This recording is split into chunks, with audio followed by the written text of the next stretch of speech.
YSR Congress party వాళ్ళను వేధించటకై పుట్టినటువంటి party Telugu Desam party. ఈ కూటమి పార్టీ జనాలకు మేలు చేస్తానని 6 పథకాలు తీసుకొచ్చి మీకు మేలు చేస్తానని 134 అబద్ధాలు ఆడి రూలింగ్లోకి వచ్చి ఈరోజు రెవెన్యూలో ఉన్నటువంటి కృష్ణమోహన్ రెడ్డి గారిని మరియు ఐఏఎస్ అయినటువంటి ఐఏఎస్లను ఐపీఎస్లను గవర్నమెంట్ ఎంప్లాయీస్ను ఇటు అటు చూడకుండా వీళ్ళు ఏం చేస్తున్నారంటే ఎవరిని చూసినా వేధించడమే. ఎందుకంటే వీళ్ళు కకృతి పడినట్టుగా వైఎస్ఆర్ కాంగ్రెస్ పార్టీ వాళ్ళు పన్నారనే ఉద్దేశంతో వీళ్ళు అనుకుంటున్నారు తప్ప వైఎస్ఆర్ కాంగ్రెస్ పార్టీ వాళ్ళు ఎక్కడ కూడా ఒక ఇంచి తప్పు కూడా చేయలేదని నేను మనం చేసుకుంటున్నాను.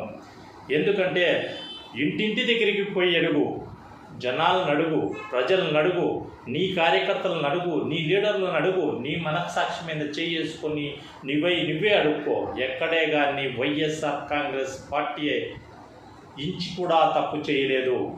అయినా ఈరోజు ఒక ఐఏఎస్ ఆఫీసర్లను ఐపీఎస్ ఆఫీసర్లను ఆయన దగ్గర ఉన్నటువంటి ఓఎస్డీలను జగన్మోహన్ రెడ్డి దగ్గర పనిచేసే కార్యకర్తలను ఆయన దగ్గర ఉన్నటువంటి వ్యక్తులను ఈ విధంగా పీడించడము తెలుగుదేశానికి మంచి సంప్రదాయం కాదు. ఎందుకంటే ప్రజలంతా చూస్తున్నారు, ప్రజలంతా గమనిస్తున్నారు. రోజుకొక కేసు, లిక్కర్ కేసు అంట. ప్రభుత్వం చేత నడిపించబడినటువంటి సంస్థ ఏదన్నా ఉందంటే అది ఒక లిక్కరే. గవర్నమెంట్ చేతికి ఇచ్చి మీరే నడపండియా బాబు, మీరే గవర్నమెంట్కి ఆదాయం చూపండియా అని బాబు అని మీకు చెప్తే ఈరోజు లిక్కర్ స్కామ్ అంటూ కృష్ణమోహన్ రెడ్డి గారిని, ఒక రెవెన్యూకి సంబంధించినటువంటి కృష్ణమోహన్ రెడ్డి గారిని అరెస్ట్ చేయడం అనేది అన్యాయం. ఆయన పైన ఎంతో జాలి, కరుణ, ప్రేమ ప్రజలకు జగన్మోహన్ రెడ్డి తర్వాత వాల్యూ ఉన్న వ్యక్తి ఎవడన్నా ఉన్నారంటే ఆంధ్రప్రదేశ్లో ఒక కృష్ణమోహన్ రెడ్డి గారే. అంత నీతి నిజాయితీ కలిగినటువంటి వ్యక్తిని ఈరోజు అరెస్ట్ చేసినారంటే నవ సమాజం సిగ్గుతో తలకాయ ఉంచుకోవాలి. ఇప్పటికైనా తెలుసుకోండి, మీరు ఐఏఎస్లను ఇబ్బంది పెడితే, ఆయన దగ్గర పనిచేసే వ్యక్తులను ఎంప్లాయీస్ని ఇబ్బంది పెడితే మీకు ఒరిగేది ఏమీ లేదు. కొండను తవ్వి ఎలకని కాదు కదా, మీరు కనీసం ఒక చిన్న జీవిని కూడా మీరు పట్టుకునేంత సత్తా సామర్థ్యాలు మీ దగ్గర లేవు. ఎందుకంటే అది నీతి నిజాయితీతో చేసినటువంటి లిక్కర్ పాలసీని మీరు ఈ విధంగా ఏదో విధంగా జగన్మోహన్ రెడ్డిని ఇబ్బంది పెట్టాలనే ఉద్దేశంతో మీరు చేసే పనే కానీ ఇది కృష్ణమోహన్ రెడ్డి గారికి ఎలాంటి సంబంధం లేదు, మరియు ధనుంజయ రెడ్డి గారికి ఎలాంటి సంబంధం లేదు. ఇప్పుడు మీ దగ్గర ఉండే ఐఏఎస్లు ఐపీఎస్లు కూడా ఆలోచిస్తున్నారు. ఎందుకంటే నువ్వు చేసేదాన్ని మోసాలని వాళ్ళందరికీ తెలుసు. చంద్రబాబు చేసేది ప్రతి ఒక్కటి మోసంతో కూడిన పని అనే వాళ్ళకు తెలుసు. వాళ్ళు సంతకాలు పెట్టాలి, చెయ్యాలి, చెందాలి. కానీ ఈరోజు ఈ ఆఫీసర్లను ఇబ్బంది పెడుతున్నారు. రేపు వాళ్ళు ఆలోచించరా? ఎవరైనా ఉద్యోగం చేస్తారని అనుకుంటున్నారా? ఉద్యోగస్తులే భయపడుతున్నారయ్యా. చంద్రబాబు నువ్వు చేసే పాలనకు ఏం పని చేస్తున్నావు ఏం అర్థం కావడంలే. లక్షల కోట్లు తీసుకొచ్చావు, అమరావతి అభివృద్ధి అన్నావు. మరి అమరావతి అభివృద్ధి ఎక్కడ జరుగుతుందో అది నీకే తెలియడంలే. నువ్వు చేయాలంటే పాలసీలు ఎన్నో ఉన్నాయి, నువ్వు మనుగడ పొందాలంటే ఎన్నో ఆశయాలు ఉన్నాయి. ఇవన్నీ పట్టించుకోకుండా నువ్వు ఒక పోలవరం అయితేనేమి, ఒక ఎయిర్పోర్ట్లు అయితేనేమి, తర్వాత వచ్చేసి ఒక పోర్ట్లు అయితేనేమి, ఆ తర్వాత వచ్చేసి ఇంజనీరింగ్ కాలేజీలు అయితేనేమి, ప్రజలకు రోడ్లు వేయడం అయితేనేమి, తర్వాత వచ్చేసి నువ్వు చేసే పని ప్రతి ఒక్కటి జనాలకు ఉపయోగపడే విధంగా కనిపించడం లేదు. వాటన్నిటిని సరిదిద్దుకో. నువ్వు ఇచ్చినటువంటి ఆ 6 పథకాలు, దొంగ హామీలు 134 ఇవన్నీ నెరవేర్చేట్టుగా చూసుకో. ప్రజల్లో మంచి పేరు సంపాదించుకో. నీకు ప్రజలు అవకాశం ఇచ్చారు, ప్రజలు నిన్ను దేవుళ్ళలాగా చూస్తున్నాడు. ఎందుకంటే నువ్వు ఇచ్చినావు కదా లేనిపోయినవన్నీ, బస్సు ఫ్రీ అంట, అమ్మఒడి అంట, నాన్నఒడి అంట, అయ్యకు బంగనామాలంట, ఇట్లాంటివన్నీ ఎన్నింటి చెప్పావు. 6 పథకాలు పెట్టావు. 6 పథకాలు రూపు లేదు, దరిద్రం లేదు. ప్రజలంతా ఇప్పటికే నిన్ను చీకొడతారు. మొన్న మోడీని తీసుకొచ్చావు, రెండవసారి అమరావతి నిర్మాణం స్టార్ట్ చేశావు. శంకుస్థాపనని ముందు చేశావు, నీళ్లు బూడిదేసిపోయాడు. ఇప్పుడు వచ్చాడు ఓపెనింగ్కు, మళ్ళీ నిన్న వచ్చాడు శంకుస్థాపనకు, సున్నమేసిపోయాడు. ప్రజలు కూడా నీకు సున్నమేస్తారు. జాగ్రత్త బాబు గారు. మీరు వైఎస్ జగన్మోహన్ రెడ్డిని విమర్శించాలనుకుంటే డైరెక్ట్ అటాక్ చేయండి, అంతేగాని ఐఏఎస్లను, ఐపీఎస్లను, కార్యకర్తలను, ఎస్సీలను, ఎస్టీలను, బీసీలను నీ సమానమైనటువంటి మీ కులం వాళ్ళని మాత్రం ఎవరిని ఏం పట్టించుకో. బీసీలు అంటే నీకు చాలా వెనకబడిన వాళ్ళు, చాలా తక్కువ జాతి వాళ్ళు. ఎస్సీలు అంటే నీకు వెనకబడిన వాళ్ళు, చాలా తక్కువ కులం వాళ్ళు. ఎస్టీలు అంటే నీవు అసలే పట్టించుకో. ఇంకపోతే ముస్లిమ్స్ గురించి అసలు పట్టించుకో. వీళ్ళందరూ ఏకమవుతారు. నవ సమాజంలో నవ యువకులందరూ జగన్మోహన్ రెడ్డికి మద్దతు ఇస్తారు. నువ్వు ఎక్కడుంటావో నువ్వే చూసుకో, నువ్వే తెలుసుకోమని నేను మనం చేసుకుంటున్నా. ఏమయ్యా, మనం తినేది అన్నమేనా? కృష్ణమోహన్ రెడ్డి అనే వ్యక్తిని ఏ రోజైనా ఇన్ని ఏళ్ళ రాజశేఖర రెడ్డి కాడి నుంచి, రాజారెడ్డి కాడి నుంచి ఇన్ని ఏళ్ళ నుంచి ఆయన ఉన్నాడు. పాపం ఎంతో మంచివాడు, ఎవరికి హాని చేయనోడు, శత్రువు పోయినా పలకరించేటటువంటి వ్యక్తిగత విషయం కలిగినటువంటి వ్యక్తిని ఈరోజు నువ్వు ఈ విధంగా అరెస్ట్ చేయడం అనేది మంచి పద్ధతి కాదు. తప్పులుంటే తెలుసు, తప్పులు లేకపోయినా నువ్వు అరెస్ట్ చేయడం ఏంది? లిక్కర్ స్కామ్లో ఆయన ఏమైనా ప్రత్యక్షం పోయి ఎన్నుకున్నాడా? లేకుంటే లిక్కర్ స్కామ్ నుంచి ఈయనకు వచ్చిన అమౌంట్ ఏమన్నా ఏడానే దొరికాయా నీకు? ఎందుకయ్యా పాపం? ఉత్తములను ఎప్పుడూ ఉత్తములుగానే చూడాలి, దరిద్రులను ఎప్పుడు దరిద్రంగానే ఉండాలి. ఈ దరిద్ర జాతికి, ఈ దరిద్రమైనటువంటి జాతికి ప్రజలంతా కలిసి నీకు పదవినిస్తే ఈరోజు నీ దరిద్ర బుద్ధి ఇలాగనే చూపిస్తున్నావు. ఏంటయ్యా, జగన్మోహన్ రెడ్డి హెలికాప్టర్లు తిరిగితే అబ్బా గవర్నమెంట్ సొమ్ము అంతా మొత్తం నాశనం అయి చేస్తున్నాడు అన్నావు. ఈరోజు నువ్వు తిరుగుతున్నావు, నీ కుమారుడు తిరుగుతున్నాడు, పవన్ కళ్యాణ్ దత్తపుత్రుడు తిరుగుతున్నాడు. వీళ్ళు 3 హెలికాప్టర్లు తిరుగుతారు. ఈరోజు గవర్నమెంట్ సొత్తు నీకు ఎక్కడా కనిపించలేదా? స్కూళ్ళల్లో ఉండే వాళ్ళకి తిండి పెట్టడానికి కూడా నీకు శక్తి లేదా? 10 మందికి భోజనాన్ని పెట్టడానికి కూడా శక్తి లేదా? అనాథలను, హాస్టల్లో ఉండే విద్యార్థులను, హాస్టల్లో పెరుగుతున్నటువంటి విద్యార్థులకు కాలేజ్ ఫీజులు కట్టక, స్కూల్ ఫీజులు కట్టక, వాళ్ళకి తిండి లేక, అమ్మ ఒడి లేక, చదువుకునేదానికి బుక్స్ లేక, వేసుకునేదానికి షూ బట్టలు లేక ఇన్ని ఇబ్బందులు పడుతున్నారే. వీళ్ళకి ఎవరికైనా నువ్వు సాయం చేయాలని అనుకుంటున్నావా? ఇంత దరిద్రంగా ఎందుకు ఆలోచిస్తారండి మీరు? ప్రజలు నీకు 140 సీట్లు ఇచ్చారు. మీ కూటమి ముగ్గురికి కలిసి 164 ఇచ్చారు. ఇంత పెద్ద సంఖ్య మీకు ఇచ్చినప్పుడు ప్రజలను మీరు ఏ విధంగా చూసుకోవాలి మీకు తెలియదా? నిదానంగా ఆలోచించండి.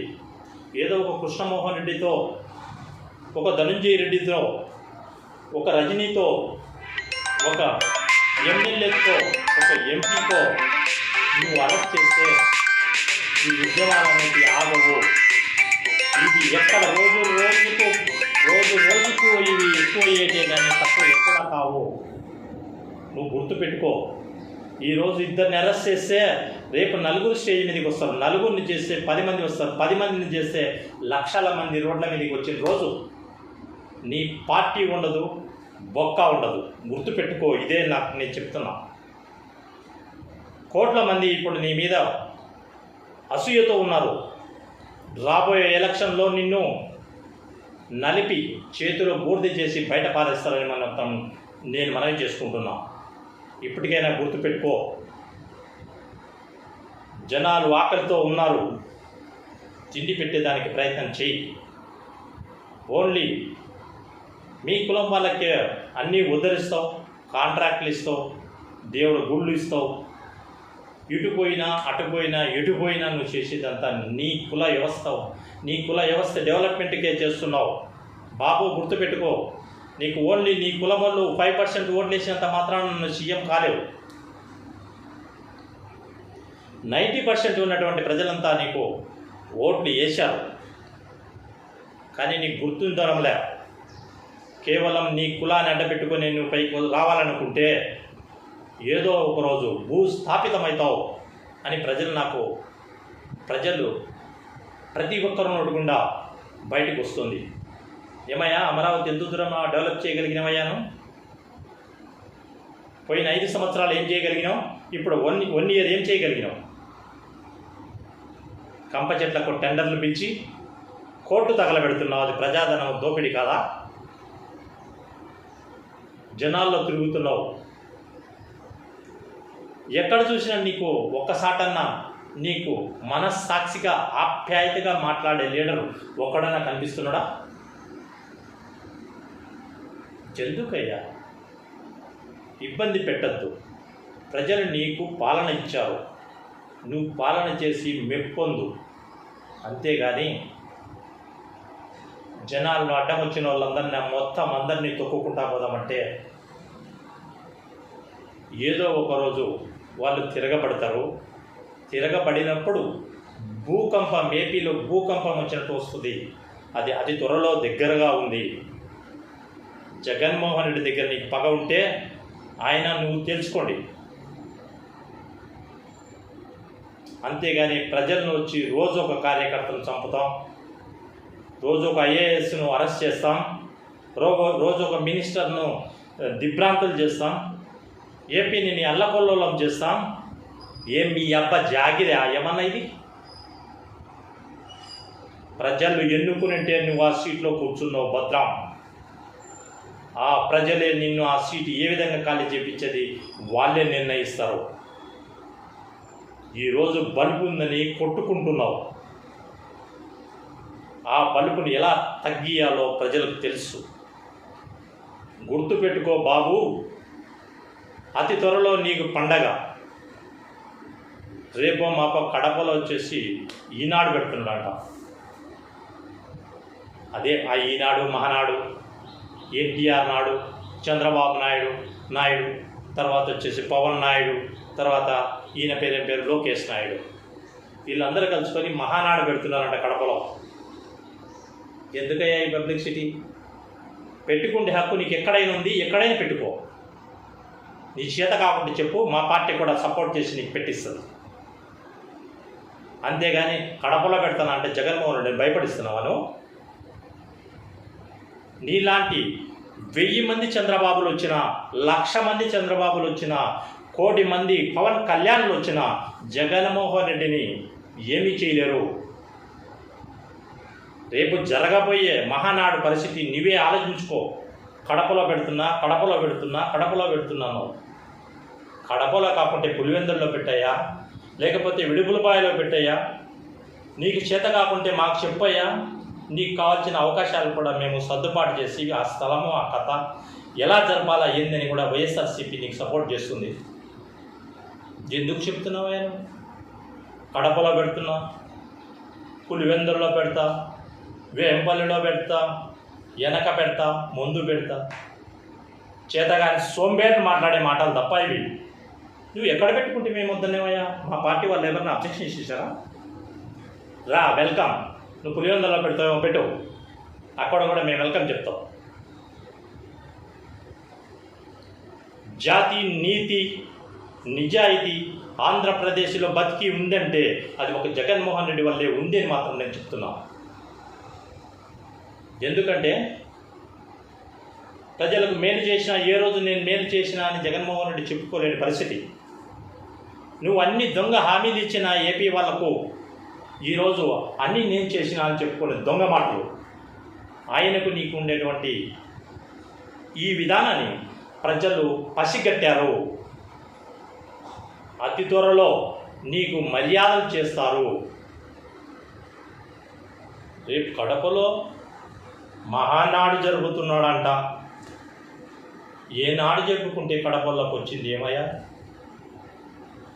చేతగాని మాటలన్నీ మాట్లాడడం మానుకొని నిజంగా నువ్వు పెట్టదలుచుకుంటే పులివెందులన్నీ మేము అవకాశం ఇచ్చాం, మా పార్టీ వాళ్ళతో అవకాశం ఇప్పిస్తాం, మేమే వెల్కమ్ చెప్తాం, మీ పార్టీకి అడ్వర్టైజ్మెంట్ మేమే చేస్తాం, పెట్టుకో. కడప కడప కడప కడప వాళ్ళని సర్వనాశనం చేసిన వాళ్ళు రాయలసీమలో ఎవరైనా ఉన్నారంటే ఒక రాయలసీమ వాసిగా నువ్వే ఆ రాయలసీమ నాశనం చేశావు. ఈరోజు ఏదో పొరపాటున నిన్ను ఎన్నుకున్నారు, 10లో 7 వచ్చినాయని డబ్బా కొడుకుంటావు. మార్పు అనే వాళ్ళు ప్రతిసారి కోరుకుంటారు, ఆ అవకాశం నీకు ఇచ్చారు, కానీ ఆ అవకాశాన్ని సద్వినియోగం చేసుకోమని నేను మనవి చేసుకుంటున్నా. అడ్వర్టైజ్మెంట్ చేసి జగన్మోహన్ రెడ్డి కోసమో, నీకు ఎవరుండరు, జగన్మోహన్ రెడ్డి ఒకటి తప్ప మిగతా వాళ్ళు ఎవరుండరు, నువ్వు ఎవరి గురించి మాట్లాడాల్సిన అవసరం కూడా లేదు కదా. ఏదో చేస్తాడంట, చెయ్యి. కృష్ణమోహన్ రెడ్డిని నీవు తగలడం వల్ల నీ పార్టీని నువ్వే నాశనం చేసుకునే మాదిరి అనిపిస్తుంది నాకు. అయ్యో పాపం, కృష్ణమోహన్ రెడ్డి అనే వ్యక్తి చీమకు కూడా హాని చేయని వ్యక్తి. అలాంటి వ్యక్తిని నువ్వు అరెస్ట్ చేసినావంటే ఏపీ స్టేట్ అంతా గడగడలాడుతుంది. అయ్యో, అంత మంచి వ్యక్తిని ఎందుకు ఈ చంద్రబాబు ఈ విధంగా చేస్తున్నాడు అని. ప్రభుత్వం లిక్కర్ నమ్ముకుంటే, ప్రభుత్వం చేత అమ్మబడితే అది స్కామ్ అంటావు. నువ్వేదో కోట్లు టెండర్లు పెట్టి 2 కోట్లు 3 కోట్లు అవి గవర్నమెంట్కి రాకుండా నువ్వంతా నీ ఖజానాలో వేసుకున్నావే, అవి స్కామ్లు కనిపించలే. టెండర్లు వేసావు, మీ వాళ్లకు నీ బినామీలందరికీ టెండర్లు ఇప్పించావు, నీ కార్యకర్తలందరికీ బెల్ట్ షాపులు ఇచ్చావు, ఇంటింట్లో వాడ ఇంటింట్లో లక్షలు నీవు వసూలు చేశావు. బెల్ట్ షాపుకు 1,00,000, బ్రాందీ షాపుకు 2 కోట్లు, ఇట్లా ప్రతి ఇంట్లో ప్రతి షాప్లో లిక్కర్ విచ్చలవిడిగా నడుస్తుంది. రాత్రి 9 గంటల తర్వాత నువ్వే ఒకసారి పోయి గ్రామాల్లో చూడు, ఏ షాప్లో చూసినా బెల్టే, ఏ షాప్లో చూసినా బాటలే, ఏ ఇంట్లో చూసినా బాటలే. నువ్వు 1,00,000 గిన్నె పెట్టుకుని ఊరి బయట పెట్టిస్తావు, ఊరి ఇంట్లో పెట్టిస్తావు, షాపుల్లో పెట్టిస్తావు, కిరాణా షాపుల్లో పెట్టిస్తావు. అయ్యో, టెంపుల్ పక్కన పెట్టిస్తావు, హాస్పిటల్ పక్కన పెట్టిస్తావు, స్కూల్లో పక్కన కూడా పెట్టిస్తున్నావు. అయ్యా చంద్రబాబు గారు నమస్కారం అండి, మీలాంటి పాలన బ్రహ్మాండంగా ఉందని ప్రజలంతా ఎప్పుడెప్పుడు చంద్రబాబును చూడాలా అనుకుంటున్నారో అతి త్వరలో భయంకరంగా చూస్తారు, ఆనందంగా చూస్తారు.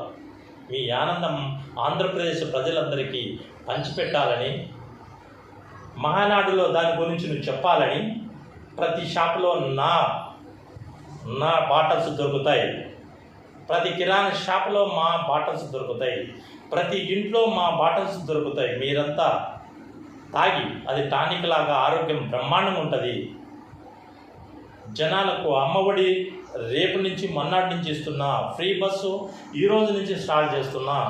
తర్వాత వచ్చేసి ఇంకేమంది, ప్రజలకు రైతులు అనేవారికి నేను ఎల్లుండి నుంచి ఇస్తానా. ఇకపోతే తప్పెట్లు కొట్టి బాగా దండవారు లేపి మందు బాటలు మహానాడు మందు బాటలు, ఆ బాటలు వాల్యూ ఏందో కూడా నువ్వే చెప్పాలని మాత్రం నేను మనం చేసుకుంటున్నా. నమస్తే అయ్యా. కృష్ణమోహన్ రెడ్డి గారి మీద అంత ప్రతాపం చూపించాల్సిన అవసరం లేదు. ఆయన సౌమ్యుడు, ఆంధ్రప్రదేశ్లోని అంత సౌమ్యుడు ఇంకొకడు లేరు. వైఎస్ఆర్ కాంగ్రెస్ పార్టీ కాదు కదా, నీ ఏ పార్టీలో ఎత్తుకునే అటువంటి వ్యక్తి లేడు. పాపం ఆయన అరెస్ట్ చేయడం అనేది చాలా దుర్మార్గమైన పని. ఇప్పుడైనా తెలుసుకో, ఆయన జోలికి పోకు, వదిలిపెట్టి. జనాలంతా నిన్ను చీ అంటారు. కృష్ణమోహన్ రెడ్డి అనే వ్యక్తిని నువ్వు అరెస్ట్ చేయగలిగినావంటే ఏపీ స్టేట్లో ఉన్న జనాలంతా కూడా చీ అంటారు. కృష్ణమోహన్ రెడ్డి సౌమ్యుడయ్యా, ఆయన జోలికి పోకు. నమస్తే.